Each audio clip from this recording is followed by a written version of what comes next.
Hello everyone, welcome to this video. इस video के अंदर आज हम बात करने वाले हैं कि क्या डायमंड्स रियली इतने वैल्यूएबल होते हैं या फिर एक ये प्रोडक्ट है एक बहुत ज्यादा ब्रिलियंट मार्केटिंग स्ट्रैटेजी का। तो बने रहिए इस वीडियो के अंदर and let's dive into this. आज के टाइम पे हमें ऐसा लगता है कि डायमंड्स की बहुत ज्यादा वैल्यू होती है, लेकिन एक ऐसा समय था जब डायमंड्स की कोई भी वैल्यू नहीं थी, लेकिन एक ब्रिलियंट मार्केटिंग स्ट्रैटेजी ने पूरा का पूरा लोगों का पर्सपेक्टिव ही बदल दिया। और उसी के बारे में आज हम वीडियो के अंदर बात करने वाले हैं। 1870s के अंदर जो डायमंड इंडस्ट्री थी, उन्होंने अपनी माइंस के अंदर ज्यादा से ज्यादा टूरिस्ट लाने के लिए प्लान किया और उन्होंने एक तरीका ढूंढ निकाला जिसकी वजह से वो अपना मार्केट बढ़ा सकते हैं और सेम टाइम पे जो प्रोडक्ट है उसका प्राइस भी बढ़ा सकते हैं। और पूरी की पूरी इंडस्ट्री लग गई एक स्टोन को स्टेटस सिंबल बनाने के लिए। और अगर आप एक डायमंड खरीदने का प्लान कर रहे हो और आपको लगता है कि डायमंड लास्ट फॉरएवर, तो इसका मतलब आप बहुत ज्यादा इन्फ्लुएंस हो चुके हो जो मार्केटिंग स्ट्रेटेजी है, जिसने एक नोशन बिल्ड किया है कि डायमंड एक बहुत वैल्यूएबल एसेट है, इसलिए वो पूरी जिंदगी आपके साथ रहता है। शुरुआत में सारे के सारे जो डायमंड्स थे वो एज ए ज्वेलरी यूज होने लगे थे। और जो पहला डायमंड कट हुआ था वो ग्रीक का एक स्लेव था थियोफेलस नाम का, जिसने 300 BC के अंदर पहला डायमंड कट किया। लेकिन थियोफेलस ऐसा पहला आदमी नहीं था जिसको डायमंड मिला था। उससे थाउजेंड्स ऑफ ईयर्स पहले इंडिया के अंदर एक फार्मर को डायमंड मिला था जब वो अपने खेत जोत रहा था। और जैसे ही इस फार्मर को ये डायमंड मिला, ये एक ज्वेलरी शॉप के अंदर गया इस डायमंड को बेचने के लिए। लेकिन उस टाइम पे डायमंड्स की कोई भी वैल्यू नहीं थी, क्योंकि अगर एक अनकट डायमंड है उसके अंदर शाइन नहीं रहती है।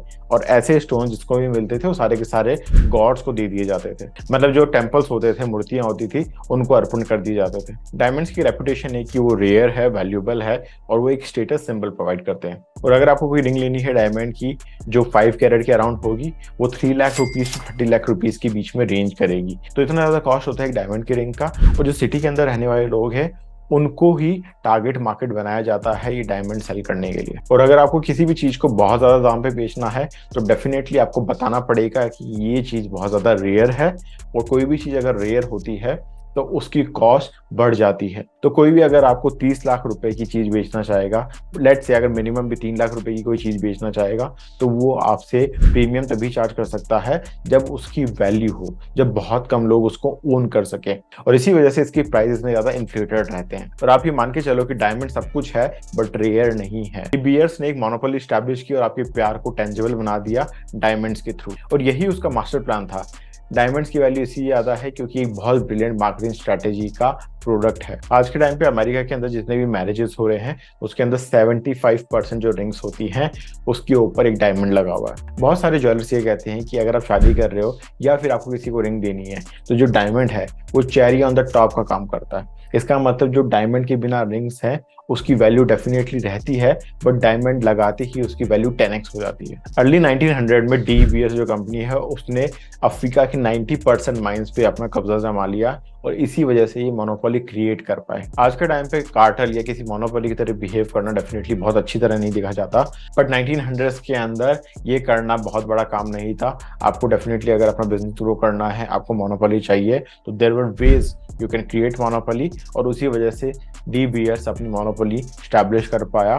ये समय ऐसा था कि अगर उनके कॉम्पिटिटर्स उनके साथ नहीं जुड़ना चाहते थे तो ये लोग क्या करते थे, अगर कोई डिप्रेशन का पीरियड चल रहा है या जितने भी प्रोड्यूसर्स हैं उन लोगों के साथ ये तालमेल बैठाते थे और बहुत कम दाम पे डायमंड खरीद लेते थे। उस टाइम पे डीवीएस के बहुत सारे ऐसे कॉम्पिटिटर्स थे जो उनके साथ जुड़ना नहीं चाहते थे। तो इन लोगों ने क्या किया, इन लोगों ने जितने भी प्रोड्यूसर्स थे, जो भी माइन ओनर्स थे, जहाँ पे भी लोग थे, उन सबको कंट्रोल करना शुरू कर दिया। जो सप्लाई चेन थी वो पूरी की पूरी ब्लॉक कर दी और जहाँ पे भी जिस भी स्टेज पे इनको डायमंड मिलता था ये खरीद लेते थे, क्योंकि इनको एंड प्रोडक्ट देना था आपको। ये चाहते थे कि जितना भी कंज्यूमर मार्केट है पूरा का पूरा ये ओन करे। और डीबीएस कंपनी ये भी चाहती थी कि अगर किसी ने उनसे डायमंड खरीद लिया तो वो उसको रीसेल ना करे, क्योंकि अगर कोई रीसेल करता है तो डेफिनेटली उसकी वैल्यू डिप्रिशिएट होती है। और इसी वजह से कंपनी फॉर्म हुई जिसका नाम था एनडब्ल्यू आयर एंड सन्स। इस कंपनी ने 20th सेंचुरी की सबसे तगड़ी ब्रांडिंग की line the, A diamond is forever. और आज के टाइम पे भी ये टैगलाइन बहुत सारे ब्रांड्स यूज करते हैं अपने डायमंड्स को प्रमोट करने के लिए। यहाँ पे जो कंपनी है वो आपको आइडिया एक सेल कर रही है डायमंड का, not the product. They are not selling you the product. वो नहीं चाहते कि आप एक प्रोडक्ट बाय करो, एक स्टोन बाय करो, वो चाहते हैं कि आप एक आइडिया बाय करो और वो आइडिया है ए डायमंड इज फॉरएवर। बहुत सारी एजेंसीज है वो फोकस करती है कि हमारी पैकेजिंग अच्छी हो, हमारी ब्रांडिंग अच्छी हो, सारी की सारी चीजें हो।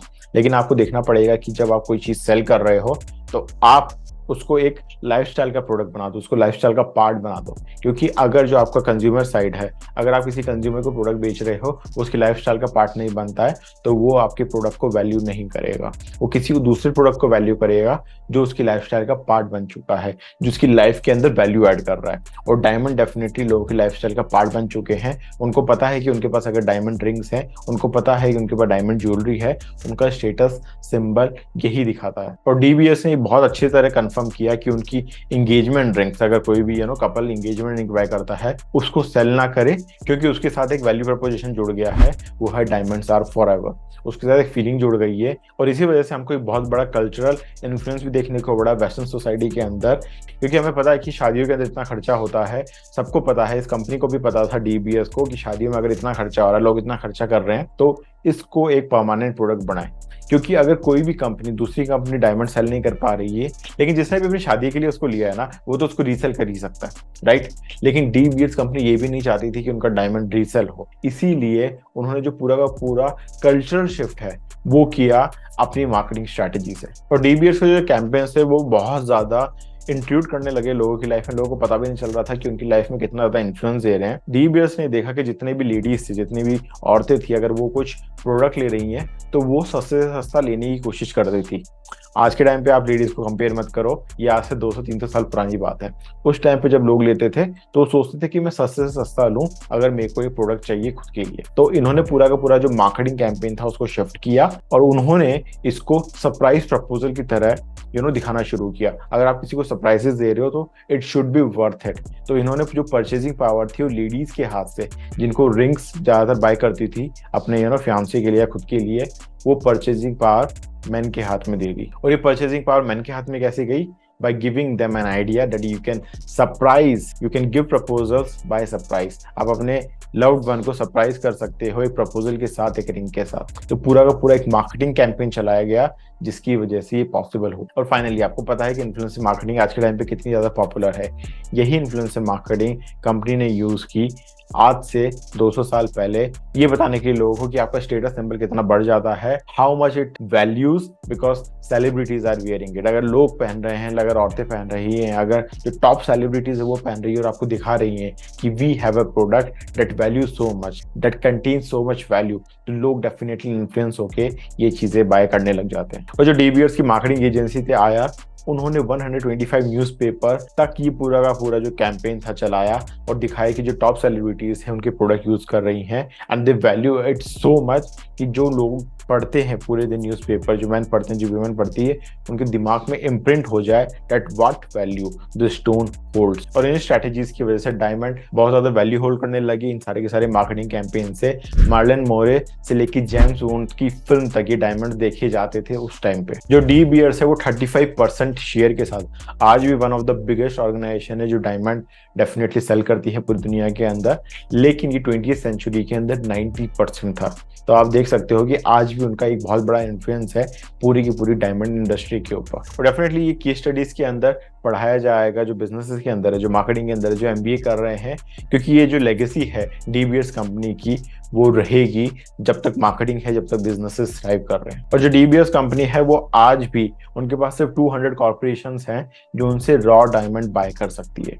इसका मतलब आज भी उनके पास जो रॉ डायमंड है उसकी सप्लाई पे बहुत बड़ा कंट्रोल है। तो जो डीबीएस का डेटा है उसके हिसाब से पता चलता है कि आज भी डीबीएस 70 to 80% इस सप्लाई को कंट्रोल करती है। जो बाकी बचा 20 to 30% सप्लाई है वो डेफिनेटली अफ्रीका को छोड़ के रशिया हो गया, ऑस्ट्रेलिया हो गया, या दुनिया में जहां पे भी डायमंड्स मिलते हैं वहां से सप्लाई किया जाता है। बट स्टिल इस प्राइसिंग को लोग कम करके नहीं बेच सकते, क्योंकि डायमंड की प्राइसिंग जो डीबीएस ने सेट की है उसका आज भी एक बहुत बड़ा इन्फ्लुएंस है पूरे के पूरे मार्केट के ऊपर। तो डेफिनेटली जो एक रॉ डायमंड होता है जो हमको माइंस के अंदर मिलता है उसकी कुछ भी वैल्यू नहीं होती है, क्योंकि उसके अंदर कुछ भी शाइन नहीं होती है और वो कोई भी वैल्यू ऐड नहीं करता है आपकी लाइफ के अंदर, या एज ए स्टेटस सिंबल भी आप नहीं दिखा सकते ना उसको, क्योंकि उसके अंदर कुछ है ही नहीं जो आप किसी को दिखा सको। बट एक बार वो पूरी की पूरी प्रोसेस से गुजर जाता है, क्योंकि definitely it's a hard and substance, बहुत इजीली टूटता नहीं है, कुछ ना कुछ इसकी वैल्यू होल्ड होती है। लेकिन जो ये वैल्यू है ये डिपेंड करती है कि सोसाइटी क्या वैल्यू उसके ऊपर पुट करती है। अगर आप पूरा का पूरा प्रोसेस देखोगे definitely it doesn't cost so much, इतना खर्चा नहीं होता है डायमंड को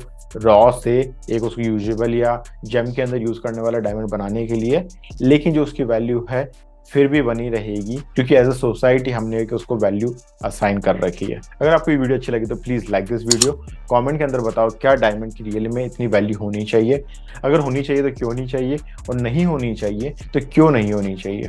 और क्या आप भी ऐसी कोई स्ट्रैटेजी लगा के अपने बिजनेस के अंदर मोनोपोली क्रिएट कर सकते हो, या ऐसे गेट्स लगा दो कि कोई भी उस बिजनेस के अंदर जल्दी से एंटर ना कर पाए। Let me know in the comments. I will see you in the next video. Till then bye bye.